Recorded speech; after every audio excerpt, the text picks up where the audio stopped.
Hello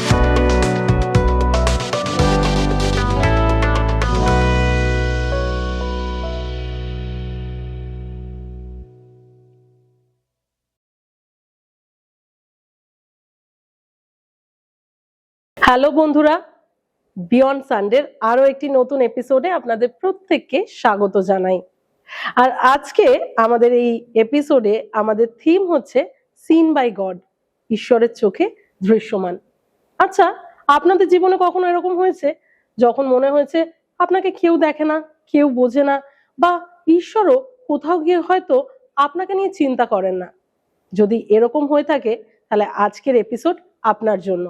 আজকে আমার সঙ্গে একজন বিশেষ অতিথি রয়েছে, যে আপনাদের কাছে হয়তো অতটা পরিচিত নয়, কিন্তু আমার একজন প্রিয় বোন। আমরা একসঙ্গে একই মণ্ডলীতে রয়েছি, তার সঙ্গে আমরা একই সঙ্গে একই কর্মক্ষেত্রে রয়েছি। আমার সুযোগ হয়েছে তার সাথে কাজ করবার।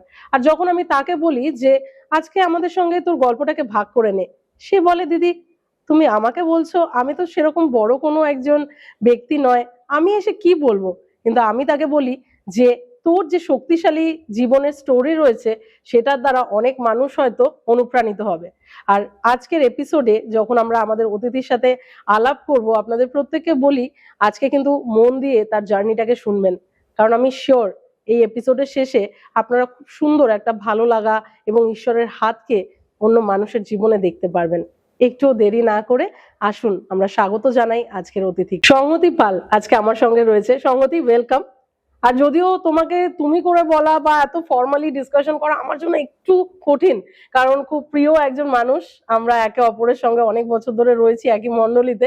কিন্তু আজকে আমি বলবো যে একটু তোমার গল্প আমাদের দর্শক বন্ধুদের সাথে শেয়ার করো, যে কেমন তোমার জার্নিটা ছিল, বা আজকে যে থিম আমাদের, যে ঈশ্বর অনেক সময় হয়তো আমাদেরকে দেখেন না, সেটার সঙ্গে তোমাকে কিভাবে রিলেট করা যায়। নমস্কার, প্রথমে আমি ধন্যবাদ দিই আমাদের বাংলা মণ্ডলীকে, আর ধন্যবাদ দিই চিত্রিতাদিকে যে এত সুন্দর একটা সুযোগ তিনি আমাকে করে দিয়েছেন, যে প্রভু যিশু আমার জীবনে কিভাবে এসছেন, আমার শূন্যতাকে তিনি পূর্ণতায় কি করে পরিবর্তন করেছে সেটাকে শেয়ার করবার সেই সুযোগ উনি করে দিয়েছেন। তার জন্য আমি সত্যি দিদির কাছে কৃতজ্ঞ। আচ্ছা, যদি শুরু করি যে প্রভু যিশু আমার জীবনে কিভাবে এলেন, সেটা বলতে গেলে সবার আগে শুরু করতে হবে, বলতে হবে যে আমার জন্মের আগে থেকে আমার তার সাথে পরিচয়। শুনলে একটু অবাক মনে হবে যে এটা কি করে হতে পারে, বাট এটা সত্যি। যখন আমার 7 মান্থ, আমার মায়ের অনেকগুলো রোগ ছিলেন এবং আমার মা যখন মারা যান, এবং দুর্ভাগ্যবশত আমি 7 মাসে আমার মায়ের মৃত অবস্থায় আমার মায়ের গর্ভ থেকে আমি জন্মেছি। এটা সত্যি অনেক অদ্ভুত ব্যাপার, আমার জীবনে এটা হয়েছে। এবং শুধু আমার মায়ের অতগুলো রোগ থাকার জন্য কিছু শরীর খারাপ আমার মধ্যেও চলে আসে এবং ডক্টর বলে যে আমাকে বাঁচানো যাবে না। কিন্তু প্রভু যিশু সেদিনকে আমার জীবনে একটা পরিকল্পনা ছিল, আর তাই জন্যই সেদিনকে আমার হার্টবিটটা ভালোভাবে চলেছিল। আর আজকে আমি দাঁড়িয়ে আছি প্রভু যিশুর জন্য। আর যখন আমার মা মারা যান, আমার বাবার দ্বিতীয়বার বিয়ে হয়, এবং আমার যে দ্বিতীয় মা যে আসে, তার আমার প্রতি সেই মাতৃস্নেহটা অতটা ছিল না, আর সেটাই খুব স্বাভাবিক ব্যাপার। এবং তার সেই মাতৃস্নেহের অভাবের জন্য কোনো না কোনো পরিস্থিতিতে আমাকে চলে যেতে হয় একটা হস্টেলে, এবং সেই হস্টেলে গিয়ে আমি দেখি সবটাই আমার কাছে অনেকটা অচেনা, অনেকটা না দেখা জিনিস।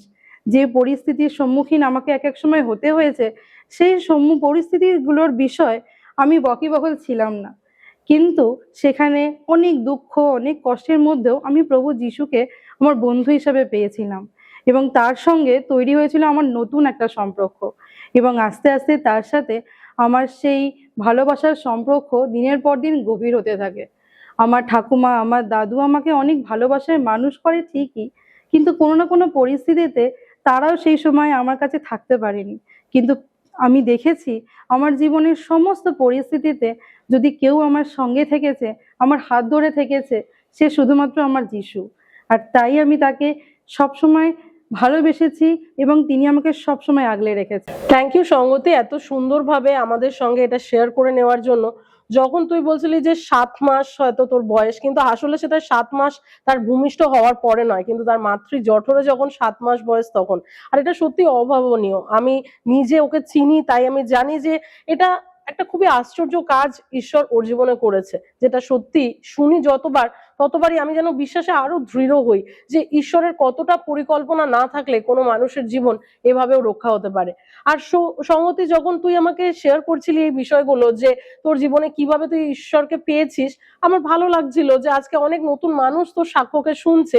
কিন্তু তার সঙ্গে সঙ্গে আমি চাইবো যে বর্তমানে তুই কি করছিস, বর্তমানে তোর পরিবারে কে কে আছে। সে তোর একটা বড় পরিবার এবং তুই একজন আর্ট টিচার, অনেক কিছু তোর কোয়ালিটি রয়েছে। তো আমি চাই যে তোর একাডেমিক বা তোর যা যা করিস সেগুলো যদি আমাদের দর্শক বন্ধুদের সাথে একটু ভাগ করে নিস। দিদি ঠিকই বলেছে, আমি আজকে একটা বৃহৎ পরিবারের অংশ। আমি ঈশ্বরকে সত্যি ধন্যবাদ দিই যে তিনি আমাকে এত সুন্দর একটা পরিবার দিয়েছে। আজকে তার আশীর্বাদে তিনি আমাকে আজকে পরিপূর্ণ করেছে।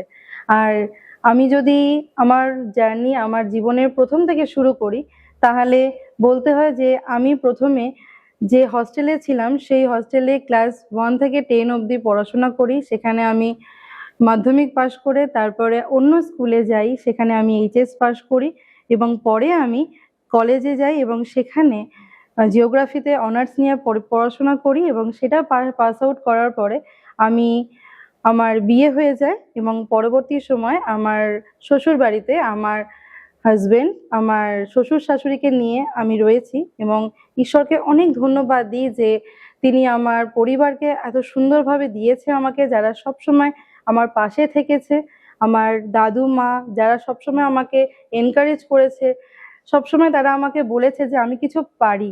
কারণ যখন আমি আমার নিজের জিওগ্রাফি নিয়ে যখন আমি এতগুলো কাজ করেছি, আমার সমস্ত প্রজেক্টের কাজগুলো যখন আমার দাদু ঠাকুমা দেখে, তখন তারা সবসময় আমাকে সাহস দিয়েছে যে তুই পারবি। এবং পরবর্তী সময় বিয়ের পরে যখন আমি অ্যাজ আ হোম মেকার হিসাবে ছিলাম, তখন আমার মনে সবসময় খুব আফসোস হতো যে আমার এত লেখাপড়া, এত শেখা সবটাই বন্ধ হয়ে গেছে, যে আমি কোনো না কোনো পরিস্থিতিতে কাজের সঙ্গে যুক্ত হতে পারছিলাম না। কিন্তু পরে আমি এটা নিয়ে যথেষ্ট প্রার্থনা করতাম, ঈশ্বরের কাছে প্রতিদিন চোখের জল ফেলতাম এবং তাকে বলতাম, প্রভু তুমি আমাকে একটা রাস্তা দেখাও।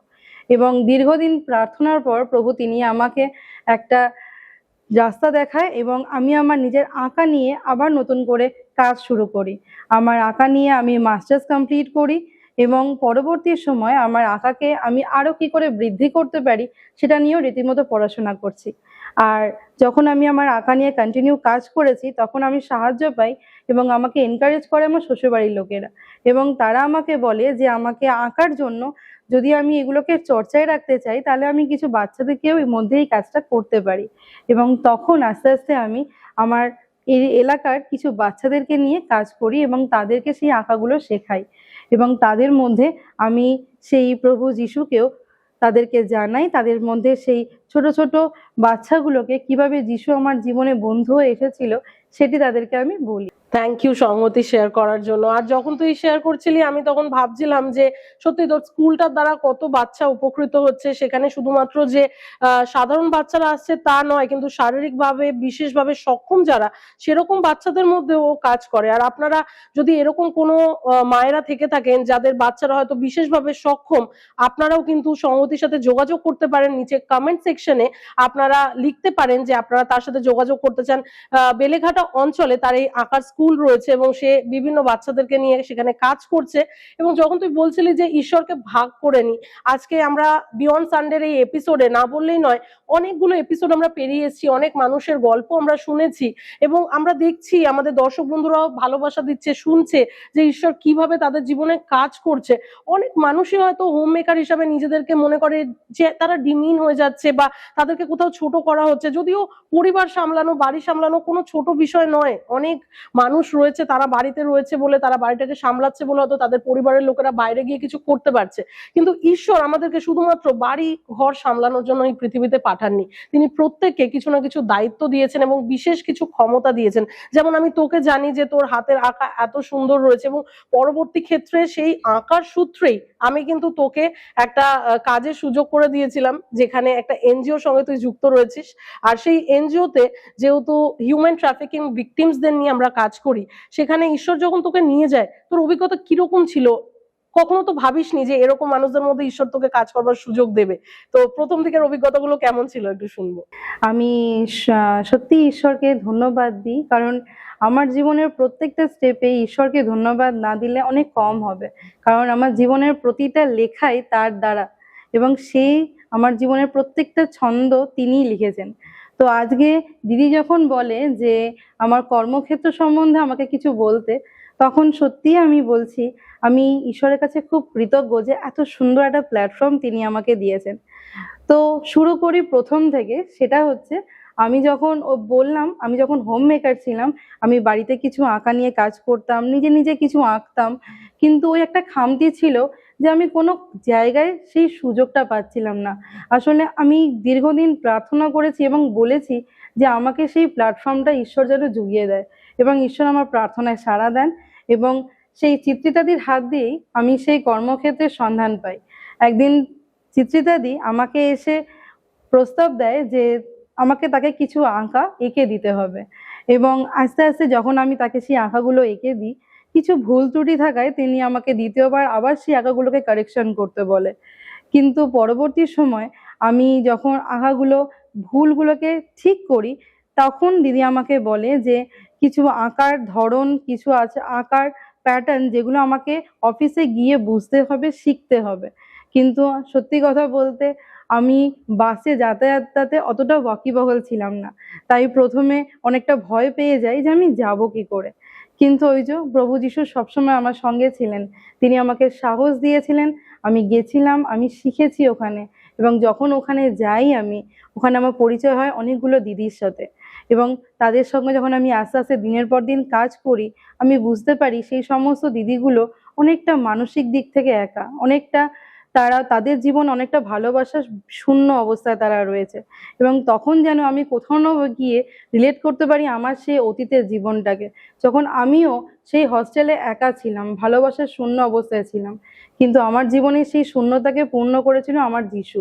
আর তাই সেই সাহস নিয়ে, সেই সত্যির সাহস নিয়েই আমি সেই অফিসে যাই এবং জয়েন করি, এবং ঈশ্বরের ভালোবাসাকে সাথে নিয়ে আমি চেয়েছিলাম যে তাদের মধ্যে সেই ঈশ্বরের ভালোবাসাকে দেখানোর, যে ঈশ্বর আমাদের কতটা ভালোবাসে। আমি ওখানে গিয়ে অনেক রকম কাজ করি, আঁকা অনেক রকম ধরন শিখেছি, কিন্তু আমার লক্ষ্য একটাই, যে আমি যেন সেখানে আমার ঈশ্বরকে প্রকাশ করতে পারি, আমার ব্যবহার, আমার কথাবার্তা, সমস্ত কিছুর মধ্যে দিয়ে যাতে আমি আমার ঈশ্বরকে তাদের মাঝে প্রকাশ করতে পারি, এবং তার থেকে যা পাওয়া ভালোবাসা সেটা যেন তাদের মধ্যে প্রকাশ করতে পারি। থ্যাংক ইউ সংগতি শেয়ার করে নেওয়ার জন্য। আর একেবারেই ঠিক, যে যে সংস্থাতে আমরা রয়েছি, যেখানে আমরা সেই নারী পাচার চক্রের মেয়েদেরকে নিয়ে কাজ করি, যখন তাদের মধ্যে আমাদেরকে ঈশ্বর কাজ করবার সুযোগ দেয়, তখন আমরা বুঝতে পারি যে সেটা একটা বিশেষ আহ্বান ঈশ্বরের আমাদের জীবনে ছিল। যে যে ভালোবাসার কথা আমরা শুধুমাত্র বাইবেলে পড়ি, যে ভালোবাসা আমরা আমাদের জীবনে পেয়েছি, একটা কথা রয়েছে, blessed two be a blessing. ঈশ্বর আমাকে বা সংগতিকে যে আশীর্বাদ করেছে, সেই আশীর্বাদটা তিনি এই কারণে করেনি যে সেই আশীর্বাদটাকে নিয়ে আমি আমার ঘরে লকারে রেখে দিই, কিন্তু ঈশ্বর আমাকে আশীর্বাদ করেছে, আমাদেরকে আশীর্বাদ করেছে, যাতে সেই একই আশীর্বাদ, একই ভালোবাসা আমরা অন্য মানুষের সাথে ভাগ করে নিই। আর সেই এনজিওর দ্বারা, সেই সংস্থার দ্বারা আমরা সেটাকেই করছি। আর আপনার কাছেও সুযোগ রয়েছে, যদি ঈশ্বর আপনার জীবনে কোনো কাজ করে থাকে, সেই ভালোবাসাকে আপনিও ভাগ করে নিন অন্যদের সাথে। কারণ এই বিয়ন্ড সানডে অনুষ্ঠানটা এমন একটি অনুষ্ঠান, যেখানে এই অনুষ্ঠানে আমরা আলোচনা করি ঈশ্বরের সেই মহানুভবতা, তার সেই অপরিসীম ক্ষমা, তার সেই ভালোবাসার বিষয়। এবং এই চ্যানেলটিকে সাবস্ক্রাইব করে প্রিয়জনদের সাথে শেয়ার করে আপনি কিন্তু ঈশ্বরের বার্তাকে অন্য একজন প্রয়োজনীয় মানুষের কাছে পৌঁছে দিতে পারেন। তাই শুধুমাত্র ভিউ করবেন না, শুধুমাত্র দেখে রেখে দেবেন না, কিন্তু অবশ্যই ভাগ করে নিন এবং প্রার্থনা করুন। যদি আপনি জানেন এমন কোনো মানুষকে যে তার জীবনে স্ট্রাগল করছে, যে হয়তো জীবনে বাঁচার আশা হারিয়ে ফেলেছে, এবং তাকে আজকের এই ভিডিওটা পাঠিয়ে বলুন যে যদি ঈশ্বর তাদের জীবনে কাজ করে, তাহলে ঈশ্বর তোমার জীবনেও কাজ করবে। আর অবশ্যই আমাদের প্রোগ্রামকে দেখতে থাকুন, চ্যানেলকে সাবস্ক্রাইব করুন, এবং চাইলে আপনারা রবিবার দিন আমাদের মণ্ডলীতেও আসতে পারেন। প্রত্যেককে অশেষ ধন্যবাদ দিই। ঈশ্বর আপনাদেরকে সুস্থ রাখুক, ভালো রাখুক, এবং যে যে স্থানেতে রয়েছেন, ঈশ্বর যাতে আপনাদের সহবর্তী হন। ঈশ্বর আপনাদেরকে আশীর্বাদ করুক। নমস্কার।